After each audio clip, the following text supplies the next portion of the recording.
కంటి నీరు బలహీనత కాదు, మన హృదయం నుండి వచ్చే పవిత్రమైన భాష. దాని విలువ ఎవరికి తెలీదో వారి ముందు కనబడిన కన్నీటికి అర్థం ఉండదు. మన బాధ కన్నా వారి నిర్లక్ష్యమే ఎక్కువ నొప్పిస్తుంది. ప్రతి మనిషి జీవితంలో మనసు బరువెక్కి మాటలు ఆగిపోయి కన్నీళ్లు మాత్రమే మాట్లాడే నిమిషం ఉండనే ఉంటుంది. అప్పుడు కంటినీరు రావడం ఎంత సహజమో దానిని ఏ మనిషి ముందు పెడుతున్నావు అన్నది అత్యంత ముఖ్యమైనది. ఎందుకంటే ఈ కన్నీటి విలువను అర్థం చేసుకోకపోగా అలసుగా తీసుకునే అవకాశాలే ఎక్కువగా ఉంటాయి. అందుకనే భగవద్గీతలో శ్రీకృష్ణ పరమాత్మ చెప్పింది కూడా ఇదే. యుద్ధ రంగంలో అర్జునుడు కన్నీళ్లతో నిలబడ్డప్పుడు భగవానుడు ఎందుకు ఏడుస్తున్నావు అని అడగలేదు. ఆయన అడిగింది ఒక్కటే ఒక్కటి, నీ బాధ ఎవరి ముందు ఉంచుతున్నావో తెలుసుకో.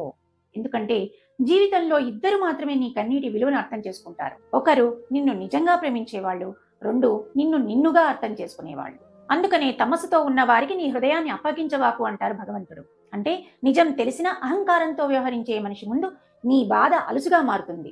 మనసు అనేది గాజు లాంటిది, ఎక్కడ పడితే అక్కడ పడకూడదు, అది పగిలిపోతుంది, దాని విలువ పోతుంది.